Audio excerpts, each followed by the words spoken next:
जी अस्सलाम वालेकुम, क्या हाल है। उम्मीद है आप तमाम लोग खैरियत से होंगे। आप तमाम दोस्तों को कमर ग्राफिक्स में वेलकम कहता हूँ और नए आने वाले दोस्तों से गुजारिश है कि वो अगर उन्होंने हमारे चैनल को सब्सक्राइब नहीं किया हुआ तो सब्सक्राइब कर लें ताकि हमारी हर नई आने वाली वीडियो उन तक पहुँचती रहे। तो आइए चलते हैं हम आज के लेक्चर की तरफ। आज के हमारे फोटोशॉप की टूल सीरीज़ में जो हमारा टूल है वो है magic wand tool. Magic wand tool यहाँ पर क्विक सिलेक्शन टूल के सब मेन्यू में यहाँ क्विक सिलेक्शन टूल के नीचे है और इसकी शॉर्ट की है W। यहाँ मैंने आपके सामने ये एक ग्रेडियंट लिया हुआ है। इसकी वजह बताता हूँ कि मैंने क्यों लिया हुआ है। सबसे पहले हम इसकी प्रॉपर्टीज़ में जाते हैं। तो इसकी प्रॉपर्टीज़ में हमारे पास new selections, add to selection, subtract from selection और इंटरसेक्ट विद सिलेक्शंस वाली ऑप्शंस मौजूद हैं जो कि हमने पहले भी पढ़ी हुई हैं। इसमें जो सबसे अहम चीज़ है वो है हमारे पास यहाँ पर सैम्पल साइज और tolerance. Basically magic wand tool इन दोनों चीज़ों पर ही बेस कर रहा होता है जिसके ज़रिए ये सिलेक्शन बनाता है। सैम्पल साइज आपको इस तरह समझ सकते हैं जिस तरह हम अगर किसी ब्लड को चेक करना हो, अगर ब्लड को चेक करना हो कि ये कौन सा ब्लड है तो उसको सिरिंज के ज़रिए से किसी भी जिस्म से लिया जाता है और फिर उसको चेक कहते हैं। तो जो सिरिंज के ज़रिए हम सैंपल लेते हैं वो हमारा सैंपल होता है। इसी तरह ये मैजिक वैन टूल भी जब सिलेक्शन बनाता है तो ये पहले एक सैंपल लेता है और फिर उस सैंपल के रिलेटेड ये जो हमारे पास यहाँ टॉलरेंस है, टॉलरेंस से मुराद ये है कि हमारी इमेज में जिस जगह पर हम अपने माउस के ज़रिए क्लिक करेंगे उसके इर्द गिर्द ब्राइटर एरिया या डार्कर एरिया 50 पिक्सल्स के शेड वो सिलेक्ट हो जाएंगे। मेरे पास अभी यहाँ 5 टॉलरेंस है। मैं यहाँ आपको सिलेक्ट करके दिखाता हूँ, देखिए कितनी सिलेक्शन होती है। ये देखिए एक छोटी सी बार बन गई और अगर मैं इसको डी सिलेक्ट करके यहाँ पर टॉलरेंस को 20 कर देता हूँ तो ये देखिएगा कितनी सिलेक्शन बनती है। ये देखिए अब ये बार काफ़ी बड़ी होगी।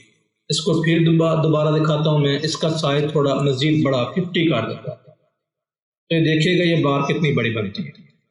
अब ये देखिए अब हुआ क्या है, बेसिकली मैजिक वैन टूल जहाँ पर हम क्लिक करते हैं वहाँ से एक सैंपल लेता है और फिर जितना हमने टॉलरेंस लिया होता है उसके करीब करीब हमारे डार्कर एरियाज और वाइटर एरियाज को वो सिलेक्शन बना लेता है।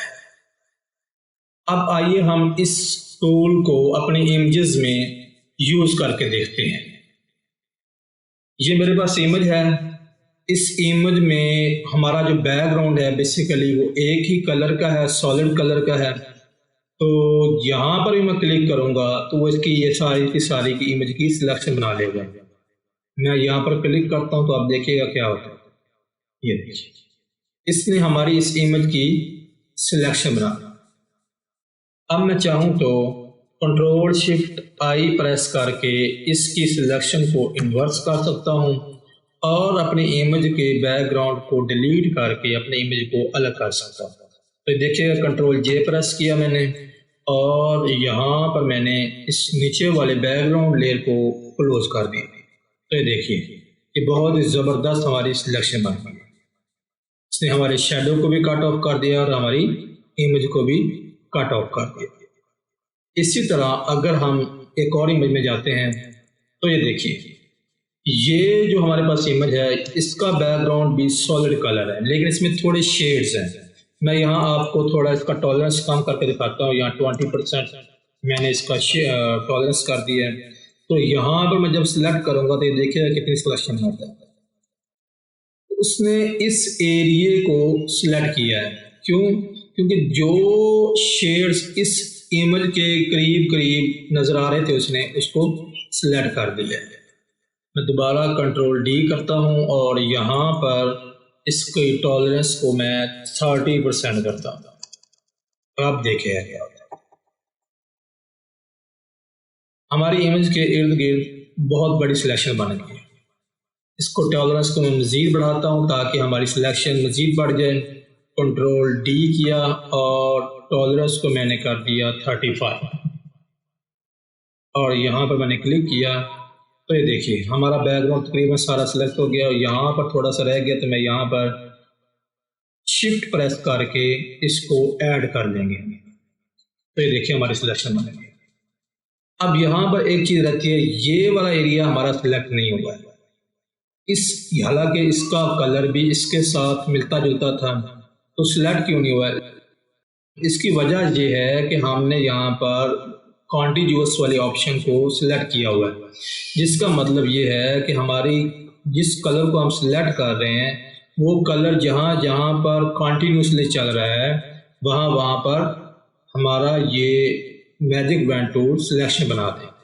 अगर मैं इसको डी सिलेक्ट करके और इस कॉन्टिन्यूस वाली ऑप्शन को डी सिलेक्ट कर देता हूँ तो अब देखिएगा क्या होता है। जैसे ही मैंने क्लिक किया तो ये हमारे अंदर वाली सिलेक्शन भी बन गई और बाकी बाहर भी सिलेक्शन बन गई, लेकिन यहाँ पर थोड़ा सा रह गया क्योंकि यहाँ पर शेड कुछ डिफरेंट है। तो मैं इसको शिफ्ट प्रेस करके इसको भी ऐड कर लेता हूँ। ये देखिए ये हमारी सिलेक्शन बन गई है।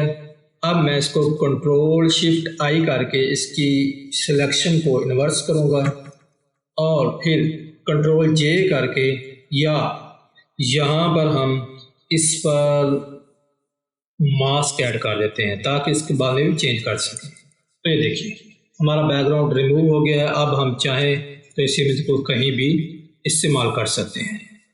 उम्मीद है आज की वीडियो आपको पसंद आई होगी और समझ भी आई होगी। अगर पसंद आई है तो प्लीज़ लाइक करें और शेयर करें अपने दोस्तों के साथ। शुक्रिया।